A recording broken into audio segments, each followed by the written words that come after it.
Hacia el final del siglo XV, los mexicas o aztecas habían impuesto su poderío mediante una alianza con señoríos vecinos desde el actual centro de México.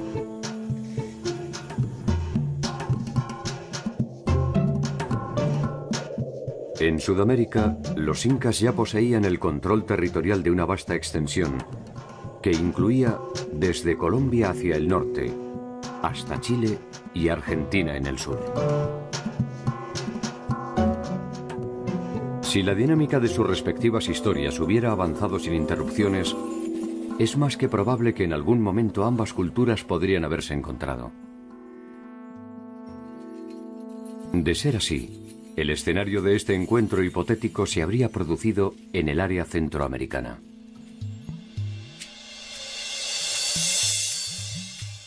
El destino o la casualidad nos ha privado de ese memorable momento. Cuzco y Tenochtitlan, las dos ciudades más poderosas de su tiempo enfrentadas o hermanadas en un presente común.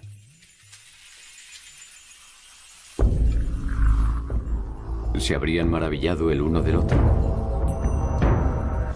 ¿O simplemente habrían intentado destruirse sin contemplaciones?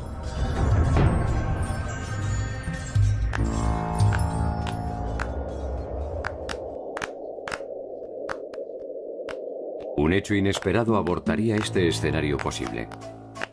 El inicio de la invasión europea.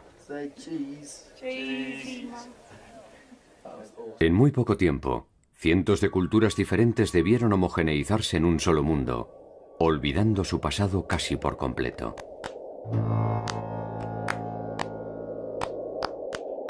¿Cómo fueron los años finales de los grandes imperios latinoamericanos?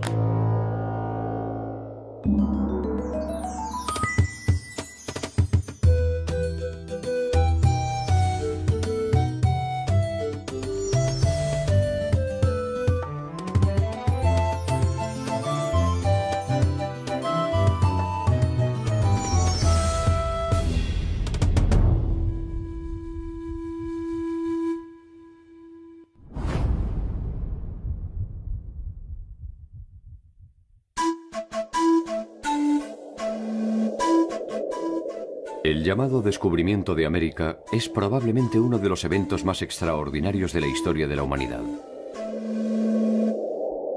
Un evento que en poco tiempo se transformó en ordinario e impuso la lógica de todo conquistador.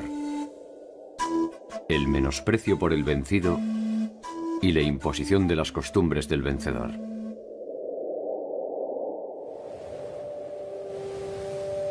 En 1511, un barco que tenía como destino las costas de Santo Domingo naufragaba en Centroamérica.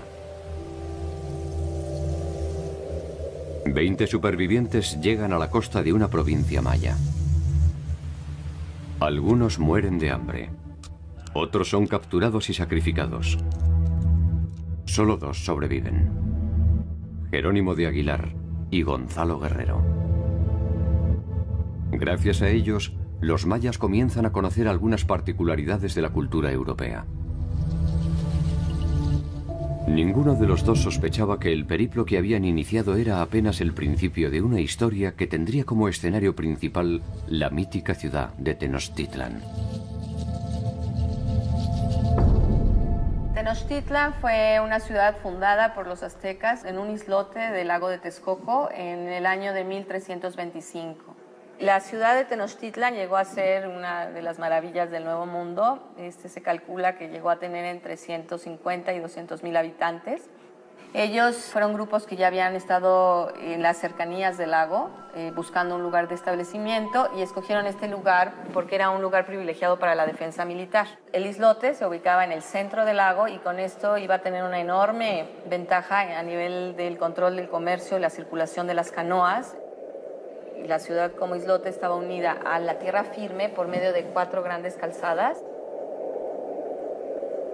y luego una gran calzada dique, la cual es una obra de ingeniería mayor que hicieron los mexicas en la época ya de esplendor de su cultura. En estas calzadas dique había tramos en los cuales eran interrumpidos por huecos y se ponían puentes móviles y entonces en casos de ataques militares se recogían estos puentes móviles y se podía así aislar la ciudad como un islote verdadero. Desde ese pequeño islote, Tenochtitlan habrá de crecer hasta desarrollar el imperio más vasto del México antiguo. El líder supremo de Tenochtitlan se conocía bajo la denominación de Huey Tlatoani. Izcoatl es reconocido como Huey Tlatoani alrededor de 1427 y es con él cuando los mexicas logran una independencia como señores y forman una alianza con el señor de Texcoco y el señor de Tlacopan. Esta alianza es conocida como la Triple Alianza. Esta unión, digamos, de fuerzas entre estos tres grandes señoríos del centro de México va a lograr una expansión a lo largo de todo Mesoamérica. Finalmente, Tenochtitlan queda arriba de los otros dos como el que recibe y controla mayor número de pueblos y mayor número de tributos.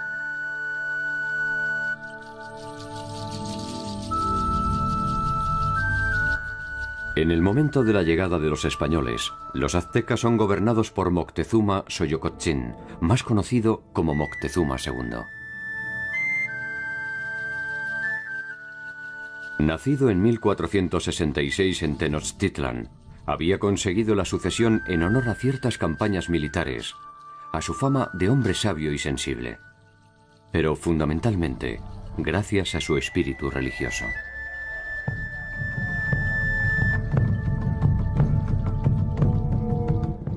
Moctezuma influye en la elección de los gobernantes vecinos. Avanza sobre los pueblos sometidos intensificando la captura de los prisioneros para los sacrificios y exige tributos cada vez mayores.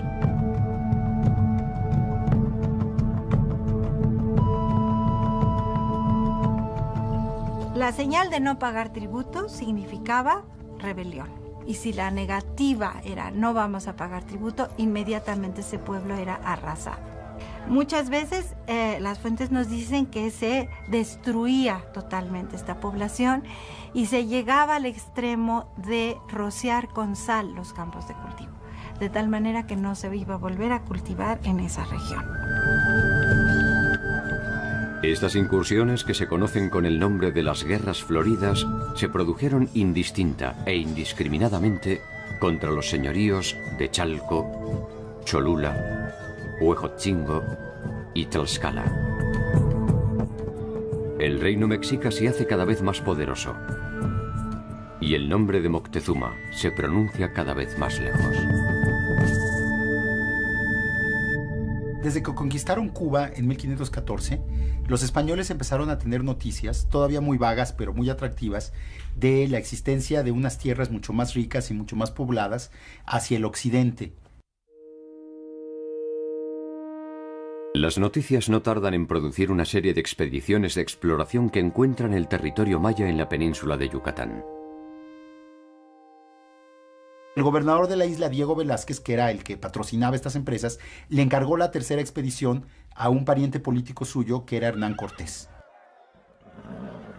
Cortés tuvo más fortuna que las expediciones anteriores porque en uno de las escalas que hizo en su camino a Veracruz, en la zona de Campeche, se enfrentó primero con los señores de la zona, tuvo una batalla bastante fuerte, y por cierto esta fue la primera batalla que realizaron los españoles en el continente americano en que cuentan que se les apareció la figura de Santiago Matamoros, que era un santo guerrero, que era el protector de los guerreros católicos cuando combatían a los infieles.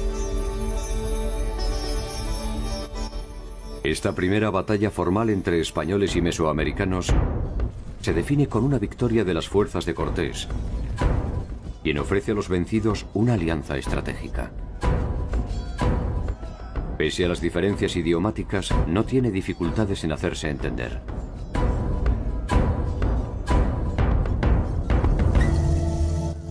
Cualquiera puede comprender el lenguaje de la victoria.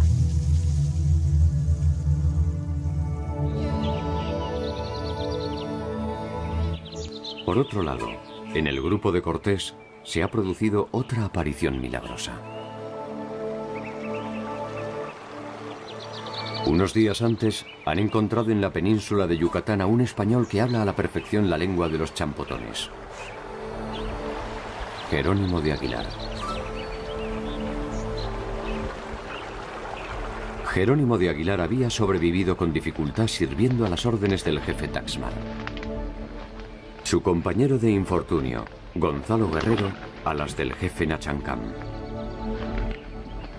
Al encontrar a los españoles, Jerónimo de Aguilar sintió que sus plegarias habían sido escuchadas. Gonzalo Guerrero, en cambio, hacía tiempo que había dejado de rezar. Gonzalo Guerrero se le ofreció en matrimonio la hija del señor que lo recibió y se incorporó con bastante éxito a la sociedad yucateca. E inclusive cuentan los cronistas españoles que se decoró el cuerpo a la manera de los mayas, haciéndose tatuajes y perforaciones como los hacían los nobles mayas. En cambio, Jerónimo de Aguilar no tuvo la misma fortuna y no quiso absorberse de la misma manera. Cuando Hernán Cortés llegó a Cozumel, unos mayas le comentaron que había 2 españoles en la tierra. Y Cortés, muy interesado, mandó llamarlos a los 2. Gonzalo Guerrero se negó a ir, porque, según los españoles, porque le daba vergüenza que vieran que se había hecho tatuajes y se había decorado el cuerpo a la manera maya. Pero yo creo que básicamente porque pues, ya estaba bastante bien establecido y seguramente le había ido mejor entre los mayas que como le iba entre los españoles. Y Jerónimo de Aguilar, en cambio, pues que había estado guardando esta esperanza de ser rescatado, acudió inmediatamente al llamado de Cortés. Al conocer las lenguas mayas, Jerónimo de Aguilar se transformará en la primera mitad del puente de oro que conduce a Tenochtitlan. La segunda mitad tendrá nombre de mujer. Entre los regalos que Cortés recibe de los champotones, hay algunos sirvientes y un grupo de mujeres cautivas que los acompañarán. Entre ellas está Malinche, o Doña Mariana, como la llamarán los españoles. Malinche no solo habla maya, sino también náhuatl, la lengua de los mexicas. Ella, antes de ser esclava, había sido hija de un gobernante. Como fue educada en una corte, en un ambiente de un gobernante, yo creo que Malinche, una de las grandes ventajas que le dio a Cortés es que conocía el protocolo, las reglas de la política indígena. Y ese tipo de interpretación cultural, que va mucho más allá de lo lingüístico, también debe haber sido clave para el papel que jugó la Malinche. Entonces, por medio de Jerónimo de Aguilar, que traducía del español al maya, y de Malintzin, que traducía del maya al náhuatl, ya Cortés podía tener una cadena de comunicación más o menos eficiente. El Códice Florentino ofrece una imagen posible de Jerónimo de Aguilar. Podría ser uno de los pocos españoles que aparecen en torno a Malinche cuando oficia como traductora. La imagen de Gonzalo Guerrero, en cambio, exige una construcción conjetural. Gonzalo Guerrero se tatuó las manos, se horadó nariz y orejas y se unió a una mujer maya con la que tuvo descendencia. Cuando las expediciones españolas posteriores intentaron conquistar Yucatán, en los años 20 y 30, unos 10 años después, combatió al lado de los mayas contra los españoles.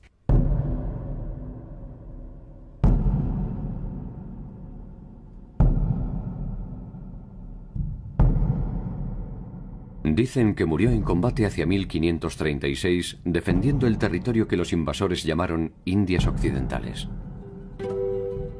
Se trata apenas de una muerte más que pudo pasar desapercibida en el contexto de tantas batallas.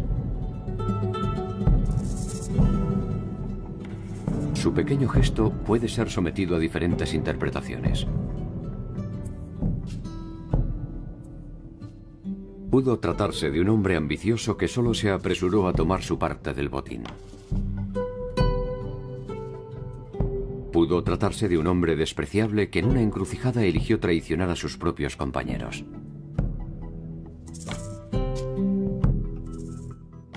Pudo tratarse de un hombre confundido que, simplemente, eligió el bando equivocado. O tal vez pudo tratarse de un hombre que vio que el nuevo mundo estaba habitado por otros nombres, otros aromas, otros dioses y otras sensaciones. Si fue así, si Gonzalo Guerrero fue este último hombre, tal vez sin querer ofreció una de las pocas versiones de esperanza que nos regala la historia.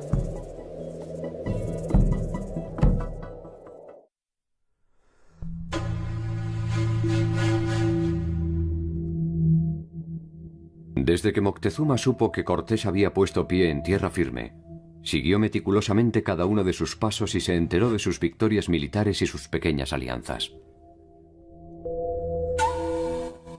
No tardó en enviar a sus embajadores con presentes y advertencias, que Cortés contestó también con presentes y advertencias. Ambos sabían que la vastedad del territorio que ocupaban era insignificante para el tamaño de sus ambiciones.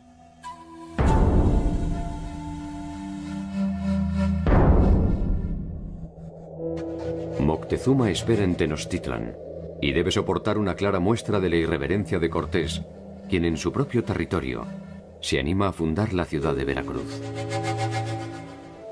Desde allí, Cortés iniciará el viaje que lo conectará con sus principales aliados, los tlaxcaltecas. Tlaxcala aparece siempre como un señorío independiente que se rebela ante el control de los mexicas, pero que los mexicas los tienen cercados. A mí me parece a veces que era un poco un juego político, ¿no?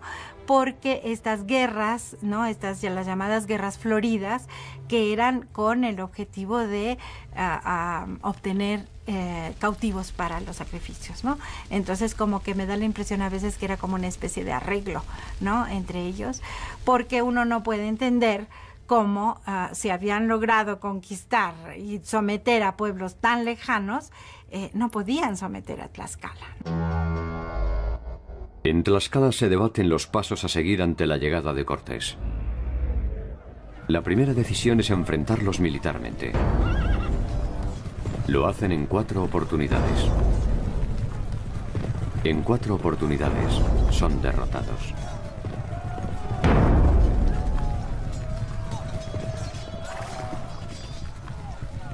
Finalmente deciden aliarse con las fuerzas españolas.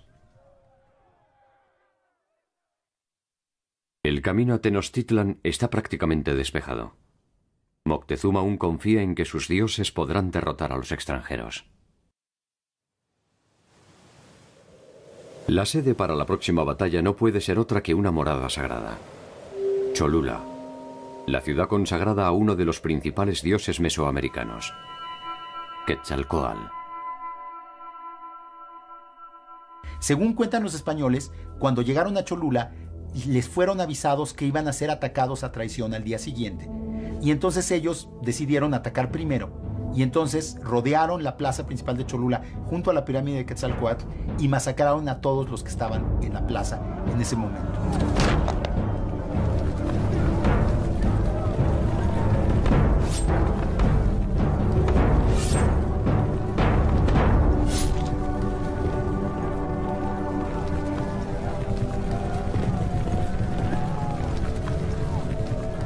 No sabemos cuántos fueron los muertos, deben haber sido centenares, inclusive millares de personas, pero el impacto psicológico de esta matanza en un santuario, en el principal santuario de Mesoamérica, fue brutal en toda la tierra. El impacto estremecedor no tardó en imponerse en todo el territorio. Las especulaciones se acabaron repentinamente. No importaba ya quiénes eran los recién llegados.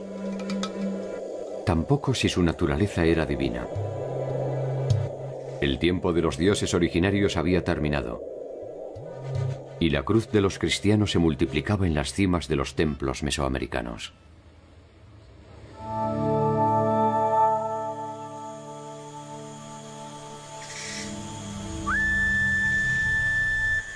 Para la civilización europea, los pueblos encontrados naturalmente estaban perdidos.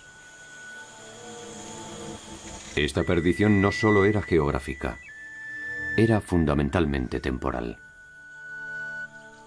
Estaban perdidos en el espacio, pero también en el tiempo.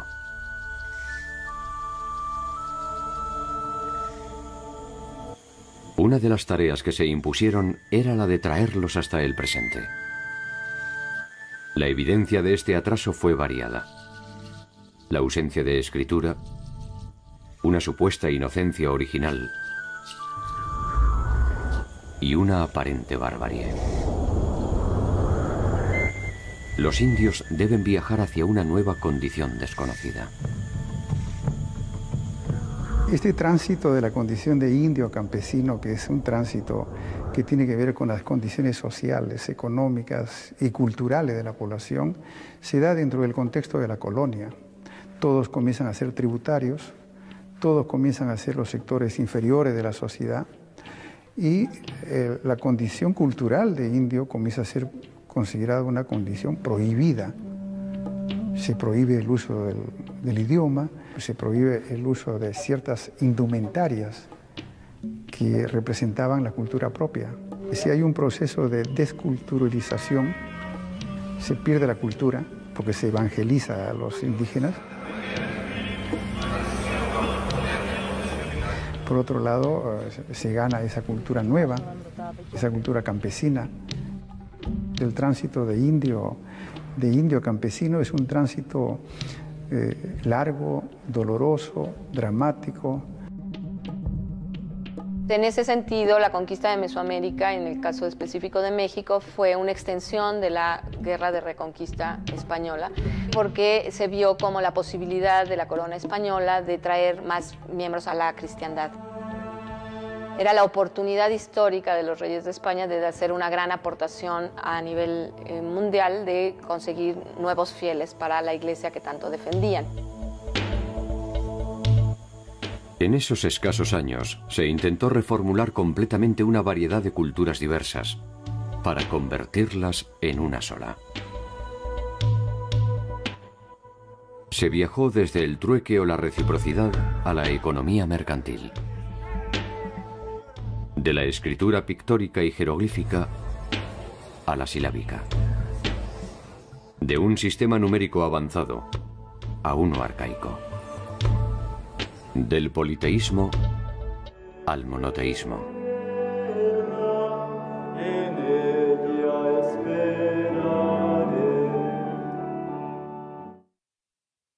Las sociedades europeas y las orientales realizaron ese mismo viaje en algo más de 3000 años. Las latinoamericanas, con avances y retrocesos, debieron incorporar ese nuevo modelo sin contemplaciones. 3000 años equivalen a 40 generaciones. El promedio de vida de un hombre en América no superaba los 50 años. Más de 40 generaciones debieron ser vividas en una sola vida. Un salto desgarrador en el tiempo realizado por el impulso de las armas, y cuyo pasaje fue abonado sobradamente en peso de oro. Evidentemente fue un impacto entre dos culturas que en muchos sentidos al principio no se entendieron o hablaban dos lenguajes completamente distintos, no solo a nivel lengua, sino a nivel de conceptos, de formas de resolver las cosas, de forma de enfrentarse al mundo. La empresa de la conquista, impulsada principalmente por España y Portugal, germina desaforadamente en una serie de razones concurrentes. La consolidación del poder político de los monarcas mediante la expansión territorial. La búsqueda de nuevos mercados. La multiplicación del comercio y la reafirmación de la fe católica. El poder político garantizaba la profesión de la fe. La Santa Sede legalizaba la apropiación de los territorios. Y los grupos económicos financiaban la empresa que tomaba posesión de lo ajeno en nombre del rey.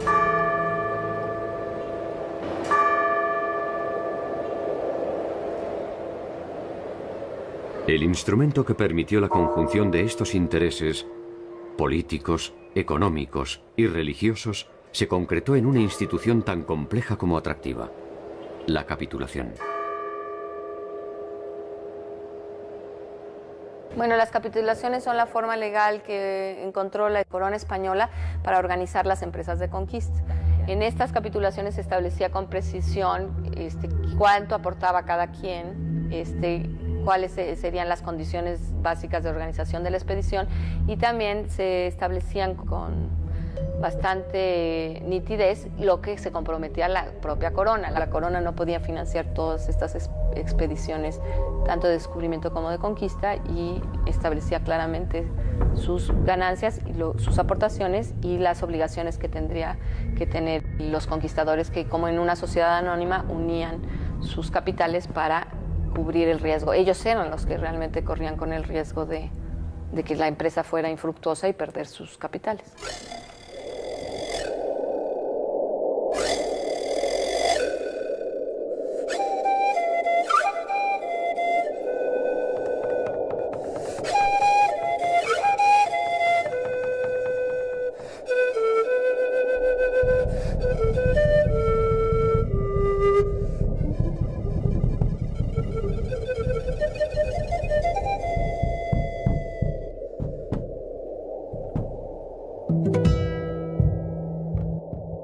El Imperio Inca fue la organización estatal más extensa de América. Había nacido, como Roma, entre los límites de una pequeña ciudad, Cuzco, y se había extendido absorbiendo y conquistando a diferentes pueblos que pasaron a formar parte de una sola identidad.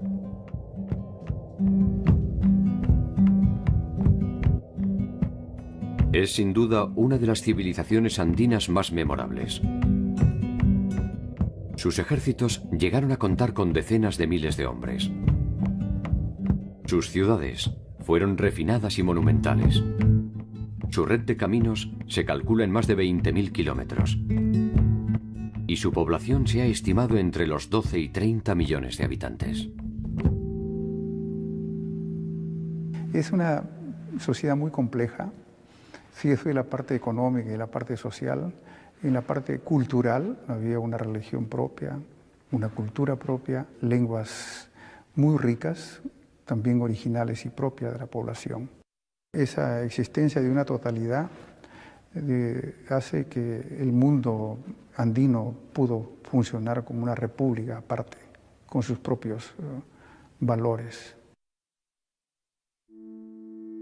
El nombre con el que los incas identificaban a su territorio era el de Tahuantinsuyo, y estaba dividido en 4 grandes suyos o regiones. Chincheysuyo hacia el norte, Contisuyo al oeste, Antisuyo al este y el Collasuyo al sur. La referencia a partir de la cual se realizaba esta división era su capital, Cuzco. Una sucesión de hechos inesperados cambiaría el equilibrio del Estado inca. Hacia 1493 se inicia el gobierno de Huayna Cápac.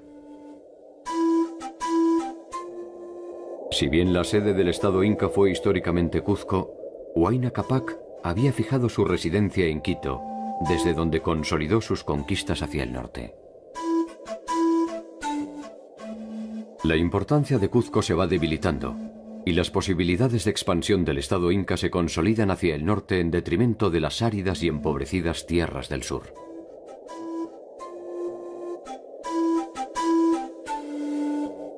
La muerte de Huayna Cápac dará inicio a las intrigas palaciegas que terminarán enfrentando a Cuzco y Quito. Las sucesiones incas son muy tumultuosas, con muchos asesinatos, intrigas, porque no había lo que hay en Europa, la primogenitura. Entonces era un número limitado de candidatos y había que escoger entre esos limitados candidatos. De ahí que vienen crímenes, pasiones, y se matan y hacen de todo.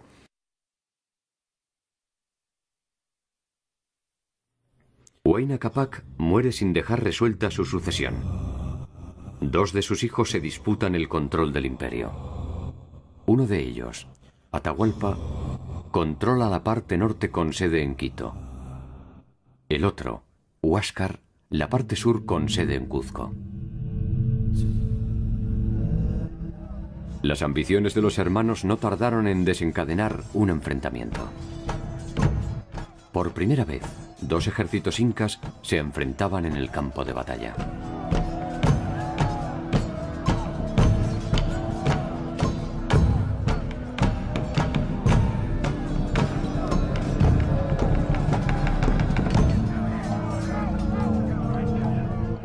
Atahualpa saldrá vencedor de la contienda y Huáscar será ejecutado en las inmediaciones del río Yanamayo. Se dice que allí fueron arrojados sus restos sin pompas ni honores.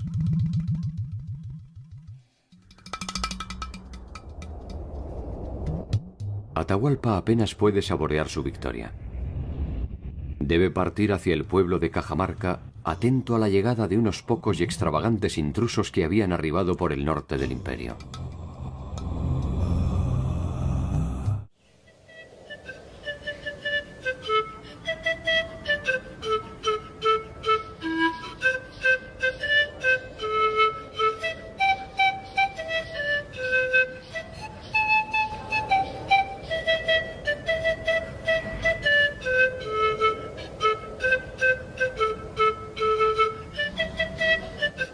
Cajamarca está ubicado en el extremo norte del actual territorio del Perú. La ciudad puede observarse desde un antiguo santuario conocido como la Silla del Inca. A escasos kilómetros de allí existe un afloramiento de aguas termales. Este lugar era uno de los utilizados para el descanso por los sapas incas, los líderes del imperio. Atahualpa elige Cajamarca para encontrarse con los españoles. Se dice que su intención era escarmentarlos por el saqueo que habían realizado en la localidad de Tumbes y del que ya habían tenido conocimiento.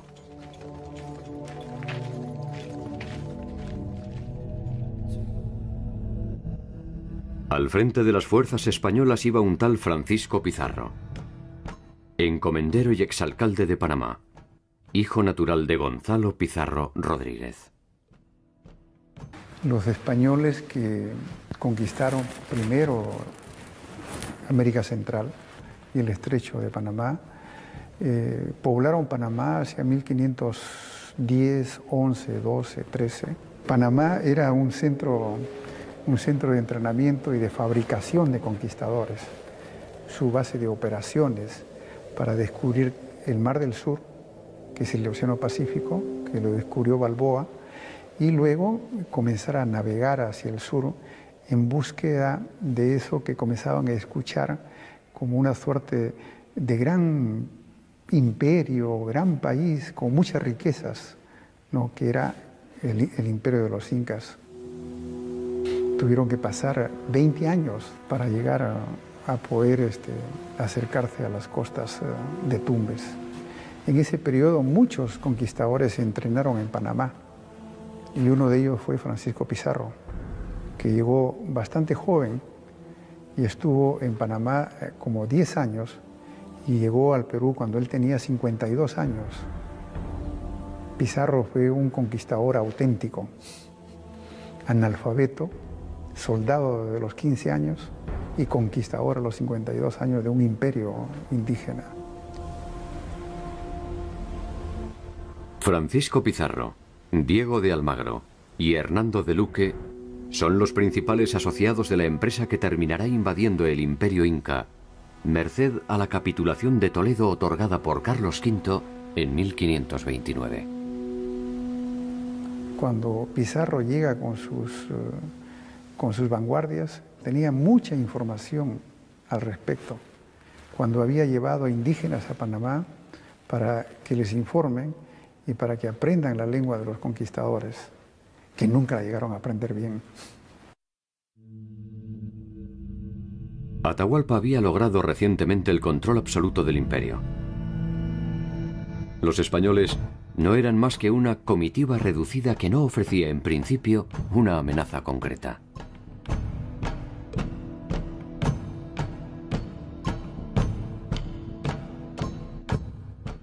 Atahualpa espera por el encuentro en los baños termales mientras Pizarro se hospeda en la ciudad de Cajamarca. Las crónicas indican que los soldados de Atahualpa habían acampado en lo que son los baños fuera de Cajamarca, y los soldados de Pizarro acamparon en los alrededores de la plaza principal de la ciudad. Y fue una noche tensa. Uno de los cronistas dice que las fogatas de los soldados de Atahualpa eran tan numerosas como las estrellas que poblaban el cielo de Cajamarca en esa noche. Pero que fue una noche que casi transcurrió en la vigilia aparente, tanto que los indígenas que no tenían un sistema de rotación de guardias pensaban que los españoles no dormían por la presencia de guardias alrededor de la plaza. Yo creo que es muy importante investigar lo que pasó en Cajamarca para poder deslindar un poco la verdad. Los hechos de Cajamarca resultan de gran interés porque en ellos se expone el dramático choque entre dos culturas, que en el breve evento ponen en juego no solo sus intenciones, sino su forma de entender el mundo.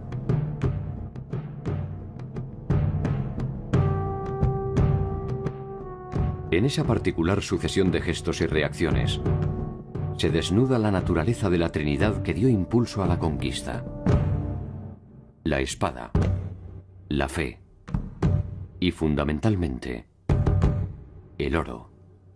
Y por la tontería de Atahualpa, que quería ver de cerca a estos que vinieron antes del segundo viaje de Pizarro y que se fueron. Entonces tenía miedo que se fueran otra vez y no los había visto. Entonces ordenó que subieran hasta Cajamarca. Los generales les dijeron: sería mejor que en un desfiladero aventamos piedras, grandes galgas, piedras enormes, para liquidarlos. Y no quiso. Y también Francisco Pizarro obligaba o pidió a Atahualpa que viene sin armas, pero al mismo tiempo él se escondió sus propios armas en estos edificios que hay alrededor de Plaza de Cajamarca. A Atahualpa lo acompañan sus principales aliados, sus guerreros y su fastuosa corte. El grueso de su ejército espera en las inmediaciones del lugar. Tal vez supone que su sola y poderosa presencia alcanzará para intimidar a los hombres barbados. Tiene sus razones. Después de todo, es el Hijo del Sol. Les dio guía, alimentos, ropa, todo lo que necesitaban les dio. O sea, fácilmente llegaron a Cajamarca. Y además, en vez de recibirlos en su real, rodeado de su ejército, se metió a lo que los españoles le confabularon la entrada a la plaza de Cajamarca, que ahí les dijeron: vengan sin armas porque nosotros los vamos a ayudar, somos amigos suyos. Y el inca ingenuo, porque de los grandes incas no hubiera pasado eso, pero Atahualpa, que creo que era no muy vivo, se metió en la boca del lobo. La reconstrucción de los hechos acaecidos el 16 de noviembre de 1532 exige completar el cuadro de situación. Pizarro espera con sus principales hombres armados, sus imponentes caballos y armaduras, sus socios en la empresa, un sacerdote de nombre Valverde y un intérprete que sobrevivió al tiempo bajo el nombre de Felipillo. La distancia hasta la tragedia siempre es breve. En este caso, es apenas un detalle menor. Un libro que todos los cronistas identifican como una Biblia.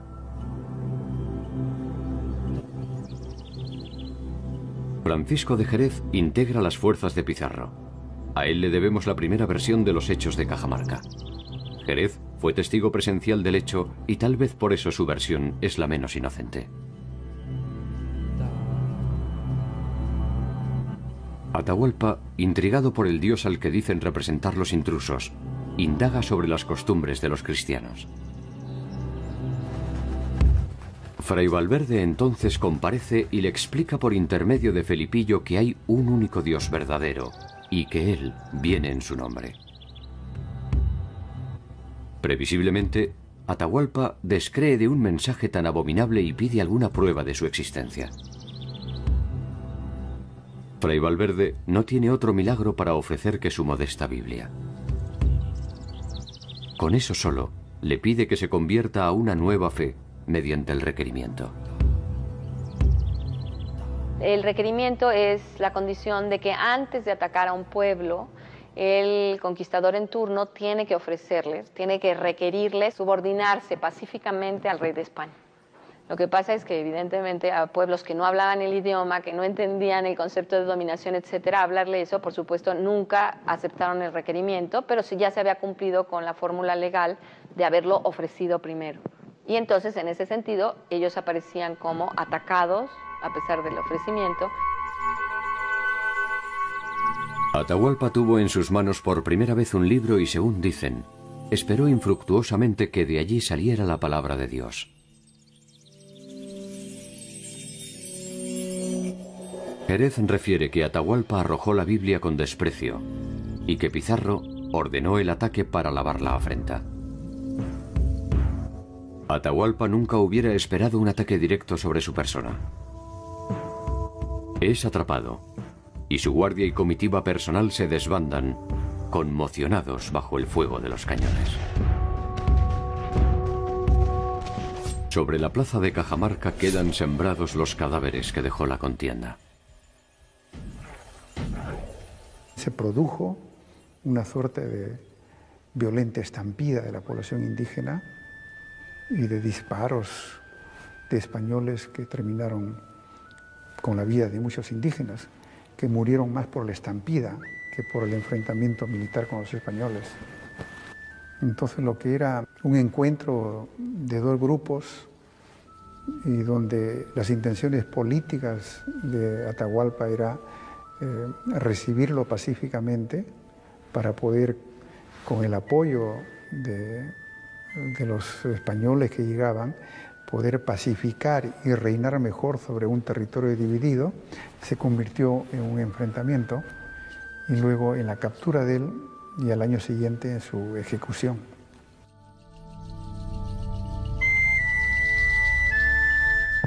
El llamado Cuarto del Rescate es una sencilla y modesta edificación.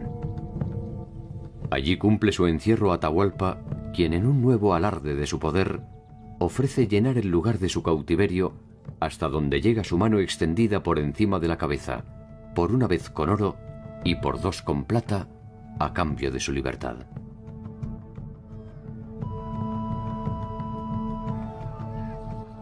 Pizarro es fiel a su naturaleza y naturalmente acepta. El oro y la plata viajan hasta Cajamarca. Sin embargo, lejos de ser liberado, Atahualpa es sometido a un juicio por los españoles y ejecutado, acusado de haber asesinado a su hermano Huáscar, a quien ni Pizarro ni los suyos habían conocido.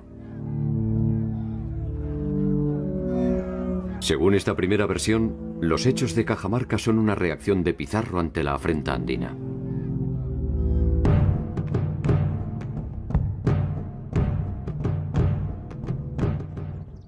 Guamán Poma fue un cronista indiano posterior que refiere también los eventos de Cajamarca según su visión del mundo. Su versión resulta similar, solo que en ella no se trata de una reacción espontánea de Pizarro, sino de una reacción provocada deliberadamente por Fray Valverde. Al parecer, Pizarro se habría negado a atacar a Atahualpa, y solo lo hizo ante la insistencia de Valverde, quien no estaba dispuesto a perdonar una afrenta a su Dios.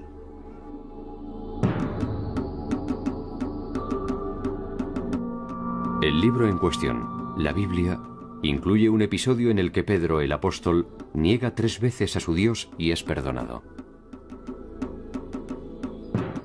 Atahualpa no negó siquiera una vez al suyo y fue condenado. ¿Será que su Dios no era tan indulgente?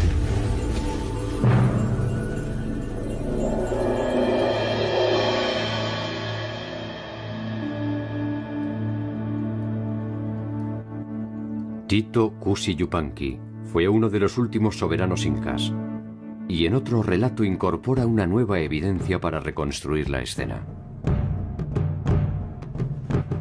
Cusi Yupanqui refiere que por 2 veces los españoles rechazaron la bebida que Atahualpa les ofrecía en señal de reciprocidad, y que por tal motivo rechazó la Biblia y originó el ataque.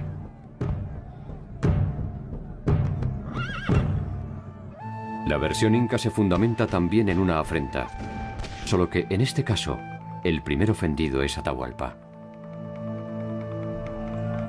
Para Cusi Yupanqui es un malentendido lo que da pie al luctuoso desenlace.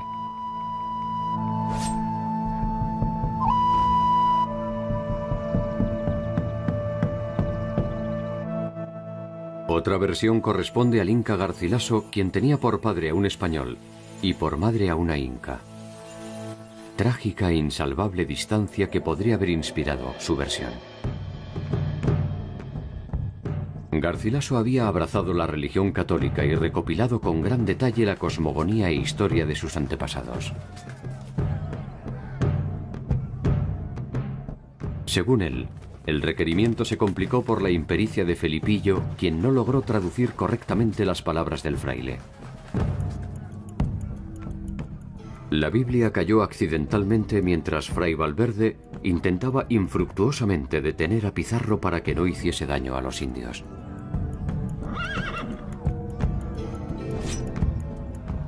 Se trató aquí tan solo de un accidente.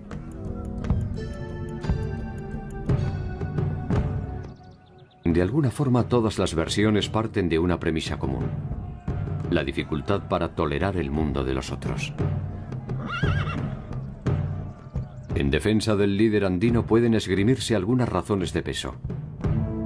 Su legitimidad está sustentada en su origen divino. ¿Cómo se le dice al hijo de un dios que su padre es un fraude? ¿Por qué un emperador debería obedecer a un capitán? ¿Con qué imprudencia se propone la conversión de un reino en un solo acto? Las preguntas no hacen otra cosa que embarullar lo simple. Las 4 historias terminan con los incas muertos y un cuarto lleno de oro.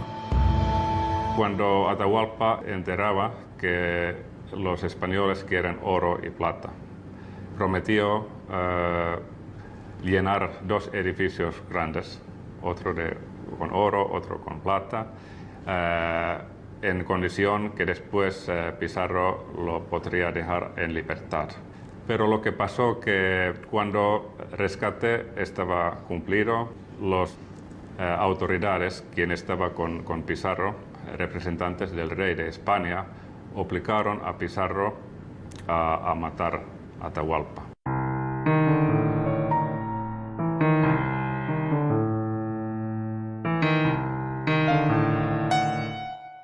La dinámica de toda conquista es imponer las ideas del vencedor.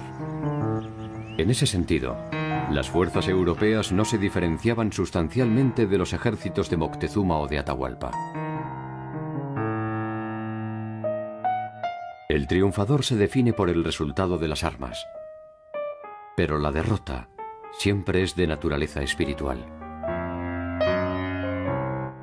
Los dioses mesoamericanos y andinos fueron los primeros derrotados.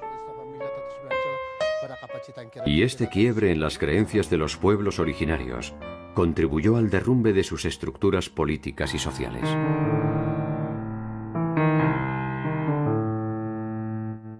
Lo que sucedió es irreversible. Las imágenes perdidas no pueden ser recuperadas. Los hechos solo se pueden recrear. Los rostros apenas se pueden presumir. Todos son fragmentos de la verdad. Los que no estuvimos, solo podemos despertar de nuestra ignorancia para descubrir nuestra memoria. Puede que sea suficiente. A veces lo es.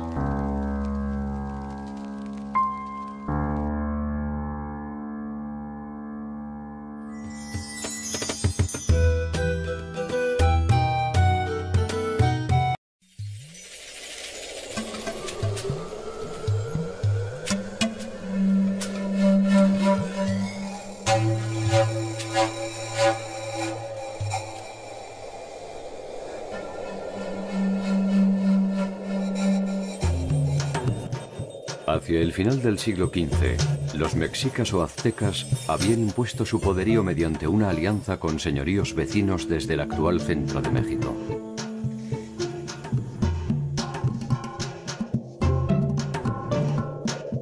En Sudamérica, los incas ya poseían el control territorial de una vasta extensión que incluía desde Colombia hacia el norte, hasta Chile y Argentina en el sur.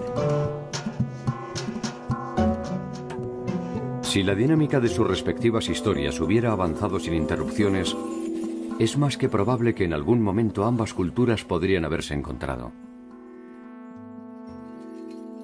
De ser así, el escenario de este encuentro hipotético se habría producido en el área centroamericana.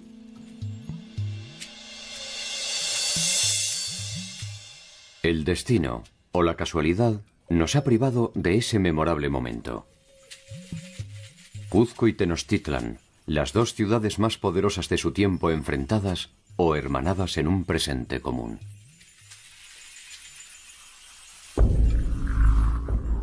¿Se habrían maravillado el uno del otro? ¿O simplemente habrían intentado destruirse sin contemplaciones? Domingo naufragaba en Centroamérica. 20 supervivientes llegan a la costa de una provincia maya. Algunos mueren de hambre. Otros son capturados y sacrificados. Solo 2 sobreviven: Jerónimo de Aguilar y Gonzalo Guerrero. Gracias a ellos, los mayas comienzan a conocer algunas particularidades de la cultura europea. Ninguno de los dos sospechaba que el periplo que habían iniciado era apenas el principio de una historia que tendría como escenario principal la mítica ciudad de Tenochtitlan. Tenochtitlan fue una ciudad fundada por los aztecas en un islote del lago de Texcoco en el año de 1325. La ciudad de Tenochtitlan llegó a ser una de las maravillas del Nuevo Mundo. Se calcula que llegó a tener entre 150 y 200,000 habitantes.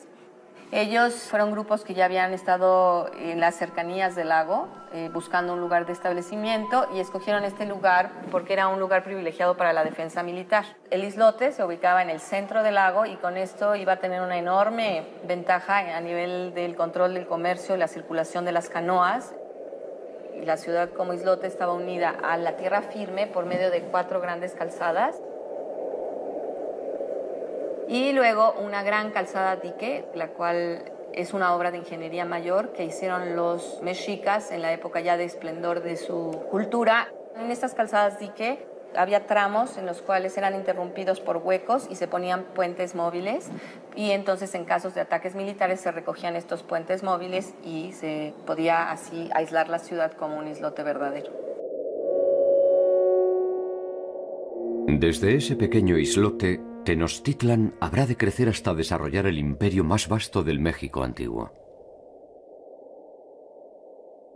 El líder supremo de Tenochtitlan se conocía bajo la denominación de Hueytlatoani.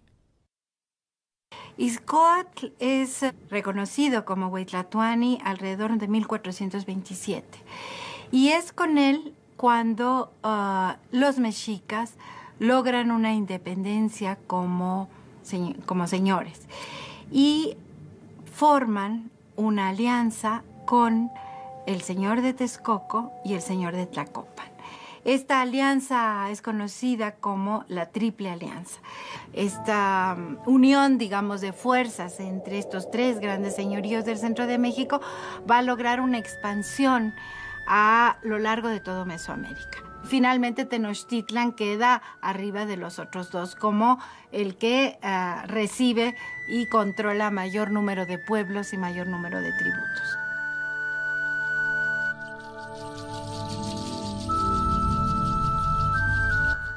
En el momento de la llegada de los españoles, los aztecas son gobernados por Moctezuma Xoyocotzin, más conocido como Moctezuma II. Nacido en 1466.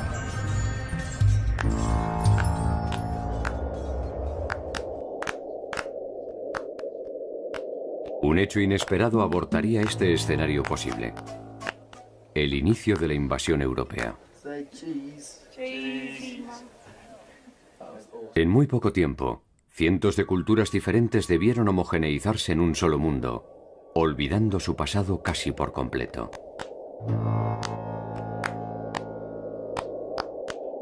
¿Cómo fueron los años finales de los grandes imperios latinoamericanos?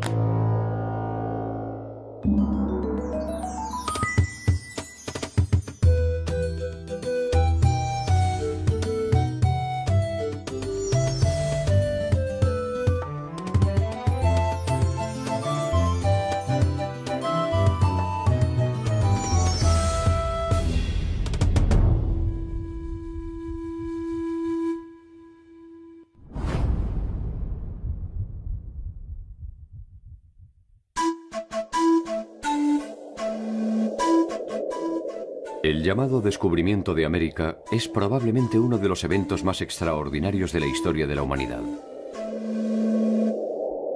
Un evento que en poco tiempo se transformó en ordinario e impuso la lógica de todo conquistador: el menosprecio por el vencido y la imposición de las costumbres del vencedor.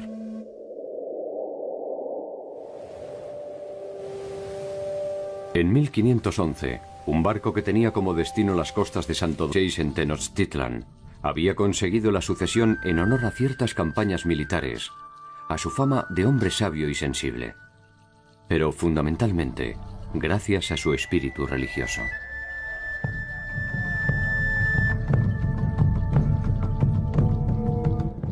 Moctezuma influye en la elección de los gobernantes vecinos. Avanza sobre los pueblos sometidos intensificando la captura de los prisioneros para los sacrificios y exige tributos cada vez mayores.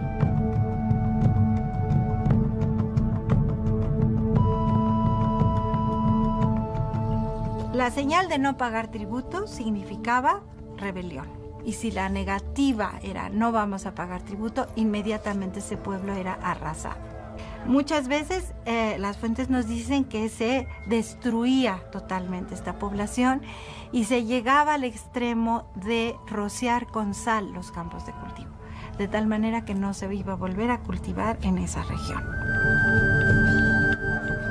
Estas incursiones, que se conocen con el nombre de las Guerras Floridas, se produjeron indistinta e indiscriminadamente contra los señoríos de Chalco, Cholula, Huejotzingo y Tlaxcala. El reino mexica se hace cada vez más poderoso y el nombre de Moctezuma se pronuncia cada vez más lejos. Desde que conquistaron Cuba en 1514, los españoles empezaron a tener noticias, todavía muy vagas pero muy atractivas,